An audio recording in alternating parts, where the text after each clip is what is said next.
Exactement, c'est même une question d'égalité.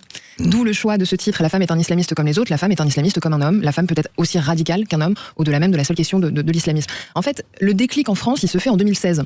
En 2016, il y a cet événement que par ailleurs pas mal de gens ont oublié finalement, alors même que c'était quelque chose de très emblématique, c'est qu'en 2016, vous avez ce commando féminin, c'est-à-dire qui est constitué de 4 jeunes femmes, qui se connaissaient d'à peine quelques semaines, enfin depuis à peine quelques semaines sur les réseaux sociaux, et qui se disent, et si on allait faire exploser une voiture aux abords de Notre-Dame?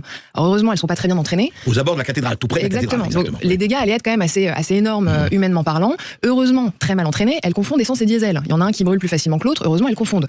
Le fait est qu'elles se retrouvent devant le juge, et tout d'un coup, on se dit, mais mince, on a manqué quelque chose. Et en fait, de quoi est-ce qu'on se rend compte? En tout cas, moi, c'est mes conclusions, ça a été mes conclusions pendant 2 ans et demi, et aujourd'hui dans ce livre, c'est que avant 2016, on fait comme si la femme, elle était que femme d'islamiste, sœur d'islamiste, mère d'islamiste, elle est jamais islamiste elle-même.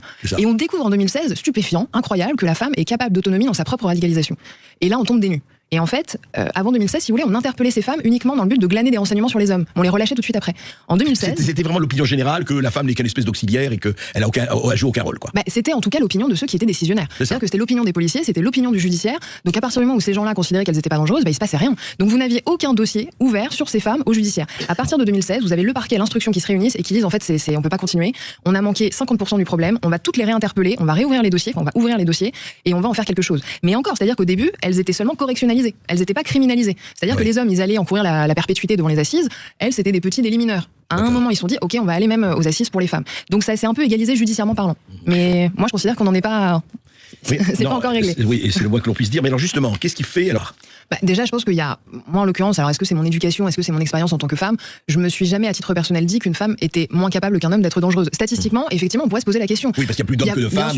J'ai un chiffre en l'occurrence qui est intéressant, c'est qu'aujourd'hui, je pensais pas que c'était à ce point, vous regardez la population carcérale globale, les femmes ne représentent que 3,6%. Donc on pourrait se dire, effectivement, elles sont moins dangereuses. Bien sûr. En l'occurrence, alors ce chiffre, il devient intéressant en matière de terrorisme djihadiste, puisque les femmes, sur ces infractions-là, elles deviennent 24% des incarcérés. Ça passe de 3 à 24%. Voilà, exactement. En matière de terrorisme djihadiste. Exactement. Donc il y a quand même un lien avec la radicalité religieuse qui est intéressant vis-à-vis de la femme. C'est-à-dire que vous avez quand même vous avez globalement, statistiquement, moins de femmes qui vont faire des infractions de droit commun, qui vont voler, qui vont violer, qui vont escroquer, etc. Mais en termes de terrorisme djihadiste, elles sont pas majoritaires, mais c'est quand même un quart. Donc effectivement, on peut se poser la question. Maintenant, qu'est-ce qui m'a fait me dire que ces femmes n'étaient pas victimes? En fait, c'est les faits étaient là. C'est-à-dire qu'on a toujours un peu cette phrase, mais qui est tellement vraie. On avait tout sous les yeux, mais on a décidé de rien voir. Inès Madani, qui a été un peu considérée comme le cerveau de ce commando de 2016, elle-même, et c'est pas la seule, elle arrive devant le juge. Le juge, alors là, elle était en correctionnelle, elle n'était pas encore aux assises parce qu'elle a pris 30 ans aux assises. Elle arrive devant le juge correctionnel. La présidente du tribunal lui dit, bon, je vous condamne à 9 ans d'emprisonnement. J'ai entendu votre parcours, c'est un parcours difficile, mais je suis désolée, vous êtes dangereuse. Et elle demande à Inès Madani, est-ce que vous comprenez ce que je suis en train de vous dire? Inès Madani est debout face à elle et sans aucune insolence, mais juste dans un constat, lui répond, bah vous avez raison, je suis dangereuse. Et ça, c'est intéressant, c'est qu'on les fait passer pour des victimes, mais aujourd'hui, toutes les femmes qui ont été rapatriées, il n'y en a pas une qui dit j'ai été manipulée. Éventuellement des mineurs, éventuellement des jeunes filles qui sont parties à 15 ans. C'est très intéressant. Vous avez vu celle qui est encore dans les camps en Syrie, qui dit bah oui, mais il y en a qui sont allés aux Indes dans des ashrams. Elle compare ce qui s'est passé avec l'État islamique qui est là-bas avec une aventure spirituelle bouddhiste dans un ashram de l'Inde. C'est intéressant, c'est-à-dire qu'elles sont vraiment dans leur autoroute ou dans leur sentier. Et alors, comment vous expliquez cela? Déjà, il y a une propagande de Daesh qui était quand même extraordinaire. C'est-à-dire qu'ils ont eu l'intelligence de faire croire à ces gens qu'ils allaient effectivement vivre une sorte d'aventure, mais il faut voir les photos qu'ils leur présentaient. C'est-à-dire qu'on leur montrait Palmyre, on leur montrait l'Euphrate, on leur disait mais vous allez voir, c'est un paradis terrestre où vous allez enfin ne plus être discriminés en tant que musulmans. Il y a un truc qui a été très très peu dit et qui est encore trop mal compris, je pense. C'est que on est toujours là, oui, pourquoi est-ce qu'ils vont embrasser une idéologie qui les écrase, surtout les femmes? En fait, faut voir aussi quels intérêts ils peuvent trouver dedans, en tout cas les promesses qu'on leur fait. Et il y a un truc qui s'est passé en 2014 qu'on a un peu trop obnubilé aussi selon moi.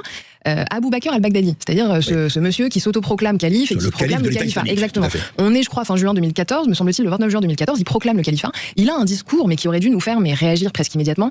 Il dit que vous soyez arabe ou non arabe, que vous soyez riche ou pauvre, que vous soyez blanc ou noir, que vous soyez un homme ou une femme, si vous êtes musulman, alors vous faites partie de la Oumma. Et ça, c'est quelque chose qui est extrêmement important, c'est qu'il y a plein de jeunes, hommes, femmes, filles, garçons, qui se sont dit qu'ils seraient mieux inclus à Daesh, à Raqqa, qu'en France. C'est quand même incroyable. Alors on peut dire que c'était pas les couteaux les plus aiguisés du tiroir, mais vous imaginez la propagande que ça a été, et il faut se poser la question, je pense, de pourquoi est-ce que ces gens-là se sont dit ouais, je vais être mieux inclus dans un califat. Moi, j'entends souvent, oui, les femmes sont victimes de l'islamisme. C'est vrai, mais pas toujours. C'est-à-dire que vous avez effectivement des femmes qui subissent l'islamisme. Quand il y a un entrisme islamiste, voire jusqu'à un État islamiste comme c'est le cas en Afghanistan, les femmes sont souvent les premières victimes. Claire. Mais à partir du moment où vous êtes une femme qui embrasse cette idéologie, vous n'en êtes pas du tout forcément victime. Et vous regardez à Raqqa, Il y a des femmes qui se sont élevées socialement. Comment? À Raqqa, en Irak. Attendez, en Syrie, pardon. Oui, à Raqqa, là où il y avait donc ce fameux prétendu califat, vous avez des femmes qui se sont élevées socialement, mais d'une façon incroyable. C'est-à-dire que vous avez des femmes qui, j'embrasse l'idéologie, j'ai bien montré que je t'ai radicalisée, donc on va me donner un rôle extrêmement important. Vous aviez des femmes qui comme étaient... par exemple, comme rôle? Par exemple, vous aviez les recruteuses. Ça, les femmes sont les meilleures recruteuses qui soient, puisqu'on leur fait plus confiance. Elles paraissent plus inoffensives. Donc elles vont très souvent recruter les jeunes et puis les autres femmes aussi. Ça, c'est quelque chose. Et puis à travers cette image de mère.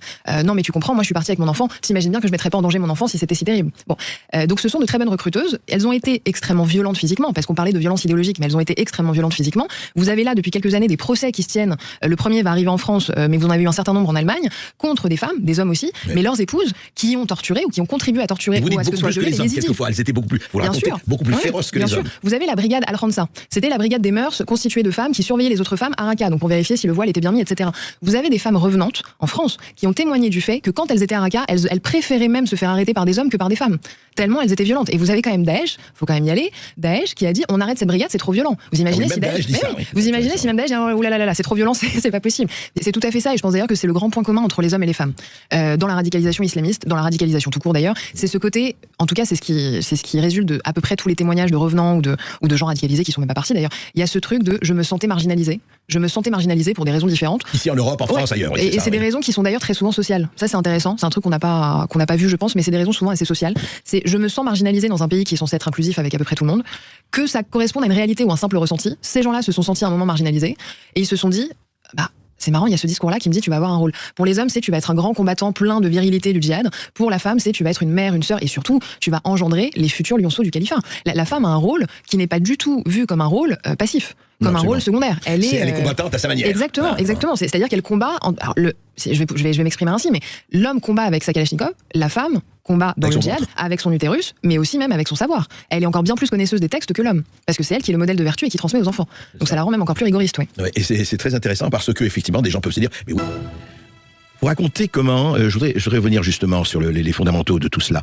Vous racontez dans votre livre, Louise Eliafi, La femme est un islamisme comme les autres, ce qui se passait, je vais retrouver la page tout de suite, ce qui s'est passé en France.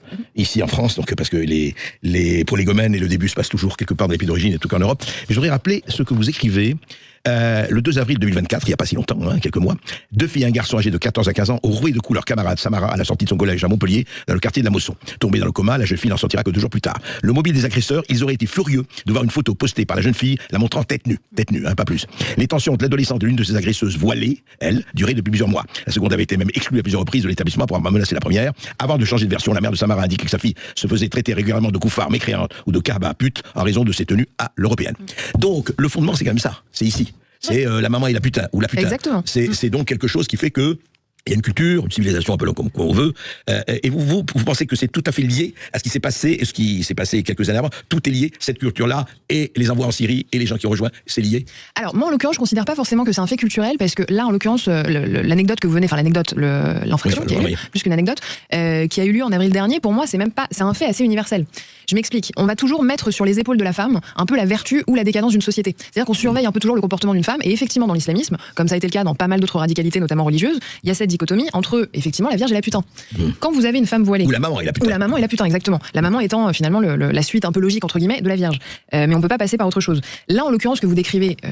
et ce que je décris effectivement dans mon livre, c'est que on a une femme qui, parce qu'elle porte ce voile, considère qu'elle est plus vertueuse, que par conséquent elle a plus de valeur, mais en plus considère qu'elle a le droit de surveiller l'autre femme et de la remettre dans le droit chemin lorsqu'elle quitte ce droit chemin. Et j'ai envie de vous dire qu'on a eu encore une affaire assez similaire, alors j'ai pas le détail des faits, mais on a eu une affaire pas très différente il y a à peine une semaine où cette enseignante a eu l'outrecuidance de vouloir faire respecter, la loi de 2004 qui l'a giflé. Et vous avez énormément de violence intra-féminine, de tu as moins de valeur que moi parce que tu es, entre guillemets, la putain, et que moi je suis la femme vertueuse. Et il y a vraiment ce côté, notamment dans l'islamisme, où on fait porter sur les épaules de la femme à la fois l'obligation d'être surveillée constamment dans son comportement, à la fois l'obligation d'aller surveiller. Et c'est là qu'on en fait une combattante idéologique.